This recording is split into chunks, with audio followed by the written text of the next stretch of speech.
Afikuyomi Jr., the editor-in-chief at Stears Business, is joining me right now virtually via Skype for us to take a look at if money printing can really solve our problems. Hello, Tokunbo, and good to have you on the show today. Hi, Nancy. Happy to be here. Happy to have you too. Let's get started. Let's start with the concept of money printing itself. I want us to take it from the basics. This concept about money printing, what is it all about? So I guess normally it's one of those things that even economic students struggle to understand. I think one of the most common questions that people ask in graduate economic classes is, why can't we just print money to solve all our problems and help and develop the economy? But the issue with money printing from a general sense is that the more money you put into the system, the lower the value of that currency. So imagine we just decided to print trillions of naira, and you give that to people. All of a sudden, you have people who have gone from having an income of, say, 30,000 a month, 30,000 naira a month, to having income in like the millions and the billions. And all of a sudden, prices of goods and services would then start to increase, because if everybody is having that amount of money, then buying, say, a bottle of water can go from 500 naira to the thousands of naira. And so the issue with printing money from a general sense is that there's a causal and direct link into how much inflation it causes. So on a basic level, that is why money is found up. But in the world that we are today, money printing is something that many central banks do and have been doing for a long time. And I go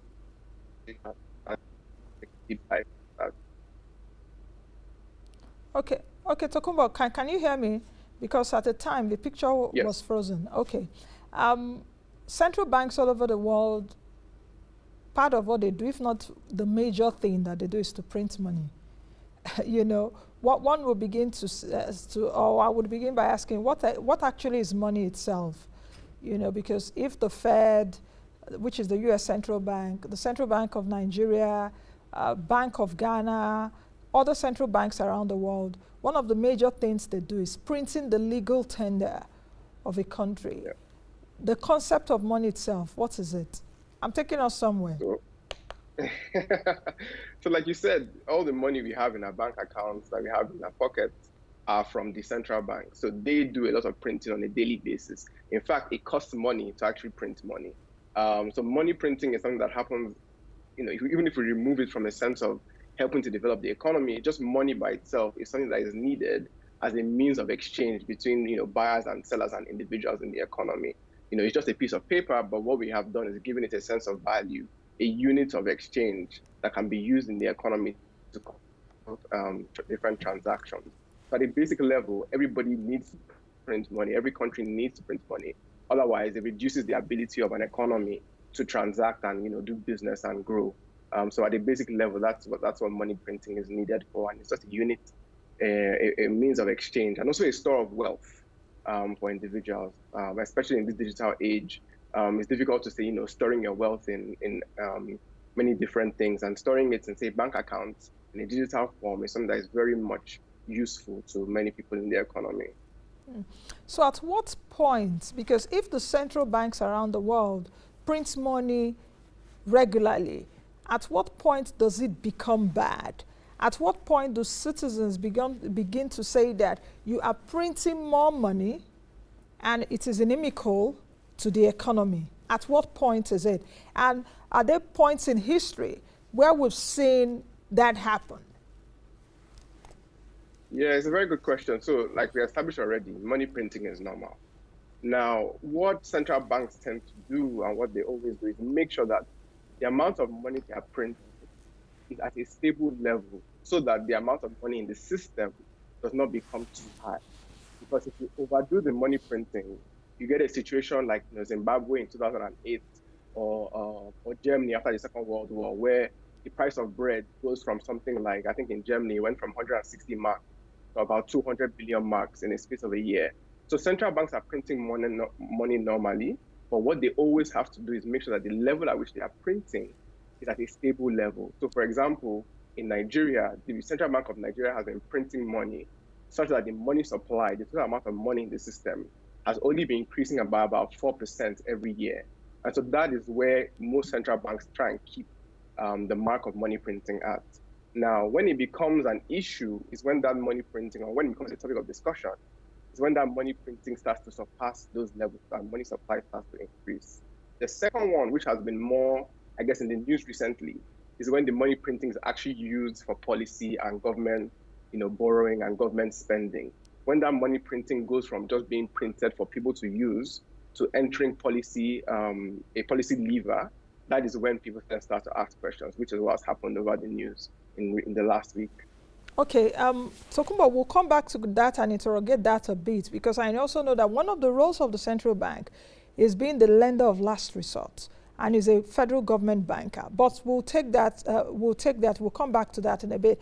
I wanted to bring back this from the governor of the Central Bank of Nigeria at the January MPC meeting, when he was asked that questions about ways and means facility. You'll recall that I think in January, Fitch Ratings, they'd talk about this concept too. And Emefiele, who is the central bank governor, Godwin Emefiele, responded at that point. I wanted us to bring it back, and we'll take our discussion from there. That was January 26, 2021. Take a listen. And I would say very unfortunate that Fitch, which is known to be a first-class company and a first-class rating agency, will hold such views on what we are doing, and therefore pass judgment regarding the size of credit that the central bank has granted to the federal government of Nigeria. Let it be known, first and foremost, that the Central Bank of Nigeria is banker to government. Second, let it be known that the Central Bank of Nigeria is a lender of last resort, not just to government, but also even to our banks when they run into short-term liquidity problems. And I'll go back, because Fitch said that, yes, it predated COVID-19. It is true. In 2015, 2016, you all recall that there was a global crisis which resulted in a massive drop in the price of petroleum products, crude oil. Like you all know, unfortunately, Nigeria is a country that will celebrate when crude price is high, but will sneeze when the price of crude goes down. In this case, the price of crude went down, and we sneezed. We sneezed because revenue came down.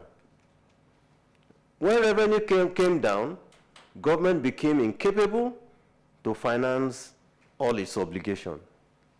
If government cannot finance all its obligations, I think it would be irresponsible on the part of the Central Bank of Nigeria as a lender of last resort not to support the federal government.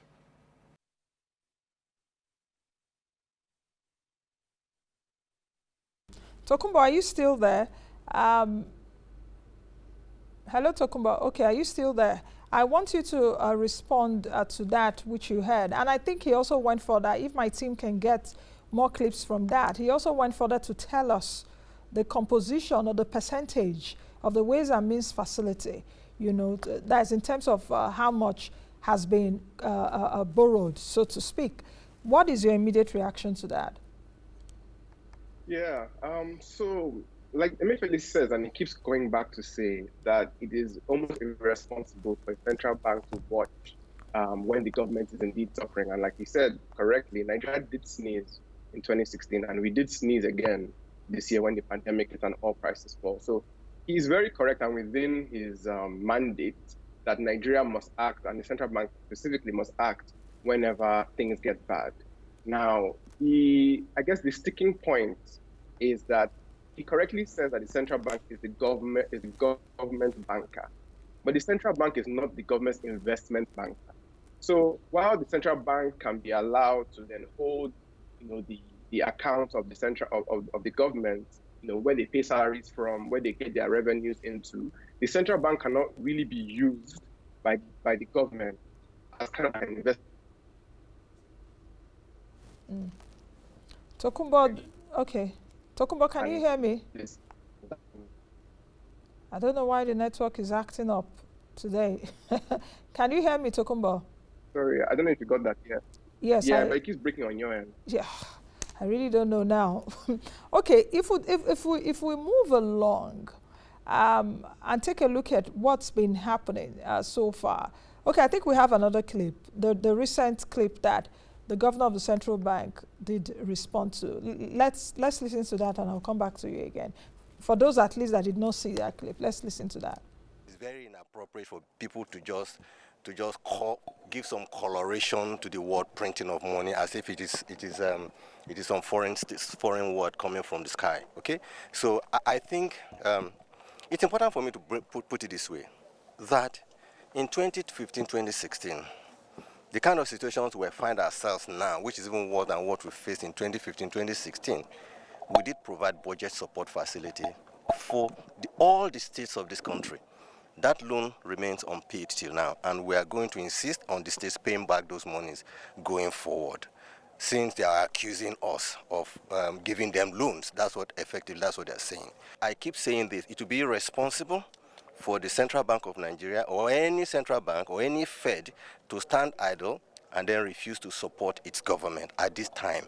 And what is being done, right, is being done in any climb. And at the last Monetary Policy Committee meeting, I did say, and I gave data about what is being done, even in developed economies, about what needs to be done to shore up their economy and take them out of recession.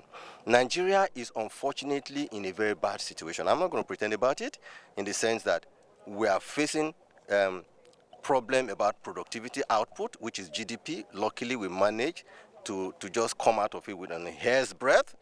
And we are working very hard to see how we can not only have our head above water, but get our waist above water. That is what we are focused on right now. And of course, we're also confronted by issues of inflation and prices and the rest of them. And so for us to begin to see that some people playing some games, trying to come up with overheating this polity, talking about printing of money, I think is very unfortunate and totally inappropriate. And I would like to advise that this should stop. We should all work for the growth of our country and not playing politics. I'm not a politician, and I keep saying so. I'm a banker, and I should be left to do my work. Thank you.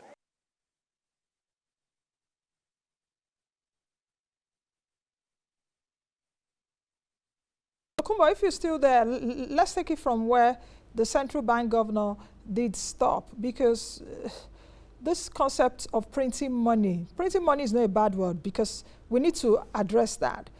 Central banks around the world, that's what they do, you know. But at what point, especially in Nigeria, are we on a dangerous path? Because I wish we could bring back the other clip when he finished, that's the January MPC meeting, when the governor did talk about, I think he talked about 4%, if I'm not mistaken. I'm trying to get the figure right. If we take a look at the Fed, the US Fed, the Bank of England, the ECB, other banks, central banks across the world, you would agree with me, Tokunbo, that from the financial crisis, I think in 2008, when Obama came in the US, and of course we saw the whole world tumbling, the financial crisis, we saw what the central banks did talk about, quantitative easing. Buying up debts, they were printing money and all of that. So at what point right now is it in Nigeria that it is harmful? Yeah, it's a very good question. We need to differentiate where the advanced countries come. Are you hearing me correctly? Yes, I can hear you now. Yes, I can. Okay. So we need to differentiate the US, the UK versus Nigeria. When the US does quantitative easing, when it prints money to buy debt, it buys debt of companies like Amazon. Nigeria doesn't have big companies like that. So the reason why the US will buy Amazon debt is because the company is so large that improving their financial position benefits the country because of their immense power. Nigeria does not have big companies like that. And so when we do our own quantitative easing and buying of debt, we do it in a different way. So what we do is we do stuff like loan to entire industries. For example, Anchor Borrowers Program. That program where the central bank basically prints money and loans it to farmers is the same concept as when the US does quantitative easing and buys debt of corporate bonds. But for Nigeria, it's different because we are more focused on borrowing to entire industries. Other countries as well borrow, do money printing and also borrow to their governments. They do that by buying the government's debt. Now, the difference between, I guess, where Nigeria and the UK and the US comes is the execution of that borrowing. So Nigeria is in a situation where we have a central bank that is not very independent. And so there is a bit of, should I say, mago-mago that can happen between the central bank and the government. So whereas in other countries, there is an independent Chinese wall between the two institutions. Okay. So when the central bank prints and borrows to the government in Nigeria, there needs to be more in place to make sure that the money is actually paid back to the central. Tokunbo, you were trying to bring that out of my mouth because that was my next question in the sense that the Nigerian economy is definitely not the US's economy, is not the UK's economy, is not structured as such.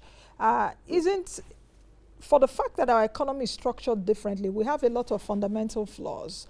And you see that the Central Bank of Nigeria comes up with interventions in different areas to stimulate the economy. In fact, a lot of people, I've heard a lot of analysts even tell me here on the program that because of the interventions of the Central Bank of Nigeria, for example, that the recessions we've had we've had two recessions in 4 years, that those recessions would have been steeper. For example, we got out of the recession in the first quarter of 2020. We may not have gotten out if we did not see the intervention that was timely by the central bank. And our central bank was one of the first central banks in the world that came up with a pandemic response. Where I am going to actually is, if we take a look at our structure, will there be a problem if the central bank borrows the government money, so far the government pays it back? I mean, different governments. Sorry, I didn't catch the last part of your question. Okay. Would there be a problem if the central bank borrows the government money, so far the government pays it back? And what is the threshold of that borrowing? Yeah, it's a good question. So what you said initially about the central bank and borrowing. So there's a threshold in which the government is currently not keeping to. For example, the money is supposed to be paid back within 1 year. Government has been ramping up this since about 2015, and we still have debts that the government is owing the central bank that it has not paid yet. Also, there's a cap on how much borrowing can happen. I think it's about 4% of total revenues under the ways and means that's allowed to happen. And currently, we're around 80+% of the amount of borrowing that is being done through the central bank as a percentage of revenues. So there are caps and there are laws, that are there to make sure that this is not at a sustainable level. But the government and the central bank are currently not meeting that. The other thing as well to add is that the central bank and the Ministry of Finance have already set in place. Okay. The private sector. Okay. Okay. Just land on your point because I lost you there for a while.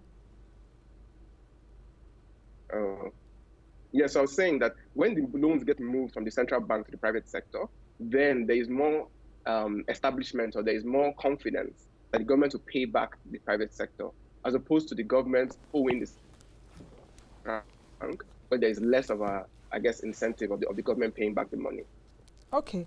Tokunbo, this network is really frustrating me this morning, and I don't know where it's coming from. But yeah, I'm not sure what's happening. Yes, I also want to be clear about the figure you mentioned earlier. I'm going to find out. I don't know if it's up to 80%. That is, we're going to try and get that figure, especially what you mentioned earlier, and see if it is correct. Because I remember there was a time that the Central Bank of Nigeria did talk about the figure, talking about the Ways and Means facility. We'll try and get that. But Tokunbo, I think we would end the interview right now because the network isn't really friendly, and let's do this again sometime. Thank you very much for joining us. All right, thank you. Thank you. All right, that's the much you can take with Tokunbo Afikuyomi Jr., who is the editor-in-chief and economist with Stears Business. Let's quickly take a break, and when we come back, I'll be speaking with Haruna Kebira, the Chief Executive Officer at Global View Capital Markets Limited. We'll be right back.